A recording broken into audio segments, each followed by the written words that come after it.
An orange peel block that's quick, easy, and without curved piecing?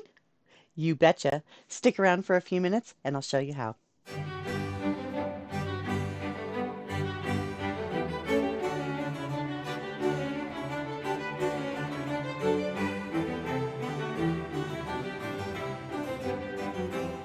Hi everyone, I'm Paula. Do you have a masterpiece in mind that you'd like to create? I hope that any inspiration and guidance that I show you today will help you along the way. If you like what you see, please hit that subscribe button below. Today I want to talk to you about a quick and easy and actually fun orange peel block. It's very, very simple and it doesn't involve curved piecing. Now, traditionally, this little orange peel that you see here was actually done using 3 separate pieces. And there was all kinds of little fiddly things that you had to do with these pieces. You had to cut notches, so you had some way of lining the pieces up with each other. There were other tricks where you can pin and pull the fabrics in such a way to line them up to make the stitches with your machine. There are definitely videos out there that could help you learn how to properly do curved piecing if you'd like. Curved piecing isn't hard, there is a technique to it, but it's definitely something that beginners could struggle with. But I have a much simpler way of doing this. Let me show you. So to make this amazing block, you're just going to need a few things. You'll need 4 5-inch squares, 2 dark and 2 light. You'll need some other scraps of whatever color you want to use for your peels. I'm using the same color purple. Now you'll also need some templates. This is the template that I'm using, which is this guy here on this lower section, because what I'm doing today is I'm doing this the easy way, and I'm doing raw edge applique using a fancy stitch on my brother. If you'd like to actually turn your edges under, this is the shape that you're going to use. That lesson will be on a different day. You'll also need some Reynolds Kitchen freezer paper. So if you've got everything you need, let's get started. So today's project, I'm going to be using yardage. I am not using pre-cuts today. It's just I find it's easier to use yardage because I know when I cut my squares, they are precise. With pre-cuts, they aren't actually precise. They're close, and then you'll have to do a little bit of squaring at the end. I didn't want to fiddle with that, so I'm just using yardage. So what I found with my yardage is I can actually cut 8 5-inch squares width of fabric wise. So my width of fabric was 42.5 inches of usable space, and I could get 8 squares out of one 5-inch strip. Now for the orange peels, this is what I did. I took my yardage and I cut a 3 7/8 inch strip with the fabric. Okay. Now I could have just cut it 5 inches and done it that way with my shape. That's fine.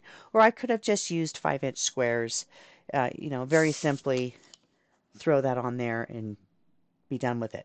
But I didn't want to waste that much fabric.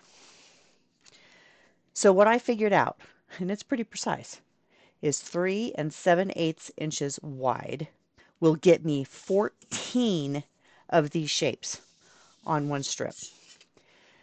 The next thing I did is I went to my Reynolds freezer paper and I cut myself as many strip of Reynolds freezer paper that is also 3 7/8 inches wide that I actually need to fill this entire strip on the back side. Let's go to the iron and I'll show you what I mean. So I'm going to take my strip here and I'm going to open this up, and I've got the wrong side of the fabric facing up. I'm going to go ahead and first get this crease in the center out. Okay? Now, what we're going to do is I'm going to lay down my Reynolds freezer paper with the shiny side down.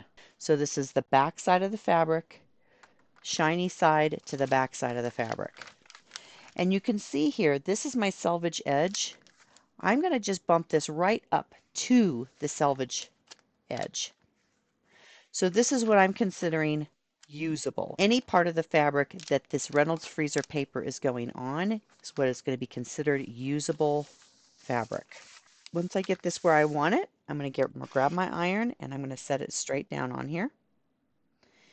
And I'm going to slowly start moving this down the piece.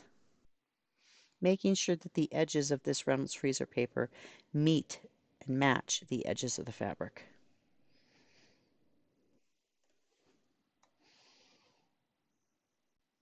Okay,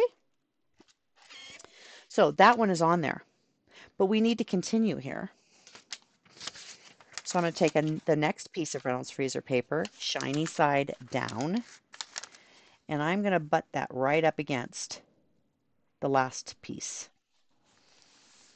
I'm going to match it up there perfectly, grab my iron and set it down again and continue. And I'm going to do this until the whole strip of usable space is covered. Okay, so now what I'm going to do is I'm going to take my plastic template and I am going to set this down and I'm going to jockey this so that the points here and the edges of these points just barely meet the edge of that freezer paper. Let me show you up close. So you can see here that when I put my pencil down, it's almost to the edge. If you need to put a little bit of Scotch tape on the bottom of your shape so that it doesn't move, do so. And there you go. There's our shape. You can see there's a little bit of room here, and there's just a little bit of room on this side too. You're going to go ahead and repeat this process as many times as you need for your project. And then using a good pair of scissors, I use a good pair for cutting paper. I don't use my good fabric scissors on this because it is paper, but I use a good pair of paper ones. Nice and sharp. And we're going to go ahead and cut these shapes out. Okay, and once those shapes are cut out, this paper comes right off and it does not leave a sticky residue. So now, once all of my shapes are cut out and all of my squares are cut out, we're going to go ahead and start working on these. So this is the stitch that I use for this project. It's called the couching stitch. It's actually stitch number 23 on my brother. But the stitch length that I set is going to be 2.0 and the width is going to be 4.5. That's a really, really nice finish for these shapes. This is what the final result looks like. Now, to get our shapes ready for sewing, this is what I do. I grab a glue stick and I don't fold, I don't mark, I don't do anything here. This is 100% just eyeballing it, and it's definitely good enough. I'm going to go ahead and I'm going to lay my shape down here, and I'm going to point this top point right to the corner of that square. And then I'm going to point this bottom to this corner. And then I'm going to kind of eyeball to see if the distance here and here are about the same. To the best of my ability, I'm just going to kind of fiddle with it until I like it. I think that looks just fine. I'm going to grab my glue stick and holding this shape in place, I'm just going to lift it up and just going to put a little arrow of glue and set it back down. I'm going to do this for both sides. Okay, so now our shapes are on here. They're not going to fall off. I can do whatever I need to do with them and they'll be fine. They're not going to move. What I'll do is I'm going to go ahead and the first thing is make sure I've got plenty of tails here on my machine for bobbin and top thread. Then I'm going to go ahead and in the center of one of these long runs here on the center, that's where I'm going to start. I'm going to put the edge of the shape right on the center mark of my presser foot, and I'm going to start stitching. And as I stitch, I'm going to make sure that that edge of that shape stays right on the center mark of that presser foot. Now, as I approach this corner, I'm going to slow way down, and I'm going to concentrate on the number of stitches it takes to get to that center mark. And then I'm going to stop it right at the point. Lift up my presser foot, pivot, make sure the edge of the shape is lined up with the center mark of the presser foot, and continue forward. Now, as I actually come close to where I started, I'm going to take the top thread, and I'm going to take a needle and I'm going to throw this top thread to the back. Get it out of my way, because we're going to tie those off in here in a minute when we're done. And I'll just grab both of those and keep them out of my way so I don't run them over and make a mess.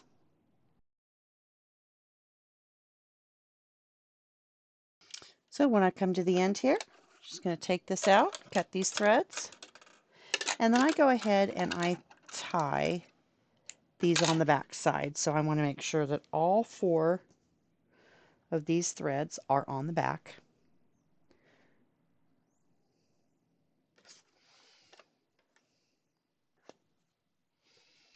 And when I do this, I just have 2 threads in one hand and 2 threads in the other. Doesn't matter which 2. And we're just going to make double knot back here.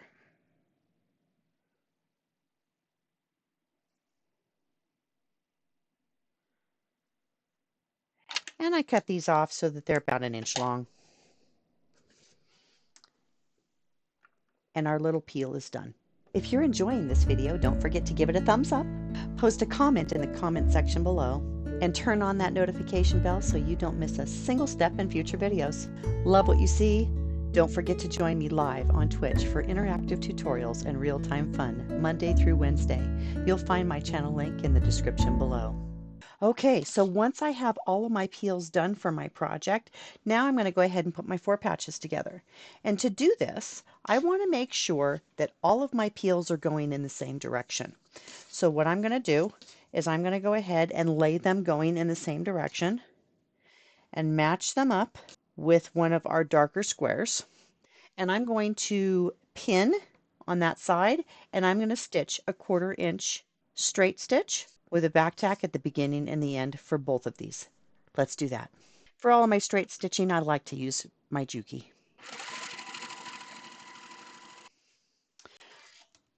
Now I'm just going to go ahead and take my iron and I'm going to roll these back to the dark side. Once that is done, I'm going to go ahead and take these and flip them around. Make sure they line up correctly.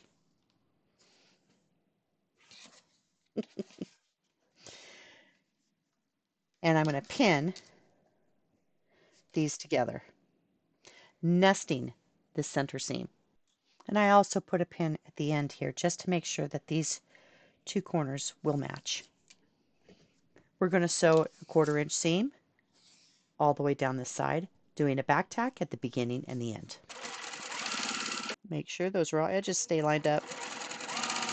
When it's all done, we'll just go ahead and take this over to the iron and we'll iron it in one direction. And there you have it, a quick and easy orange peel block without the curved piecing. Let me show you how it goes in the quilt. So for this little quilt that's behind me here, I used 20 blocks. There's 4 blocks across and there's 5 rows down. And basically I just took my blocks and I have them going all in the exact same direction all the way through the quilt. Now the size of this quilt finishes at 36.5 by 45. It's a great little size for a child, small adult as a lap quilt, and it would work wonderfully for a charity quilt. But wait, I've got one other idea. You can actually make blocks that look like this. Put orange peels on all 4 corners of your 4 patch. This is what that one would look like. I hope you've enjoyed this video. I know I enjoyed making it. Thank you so much for watching. I appreciate each and every one of you, and I can't wait to see you next time. Until then, take care of yourselves and each other. Happy quilting. Bye, everyone.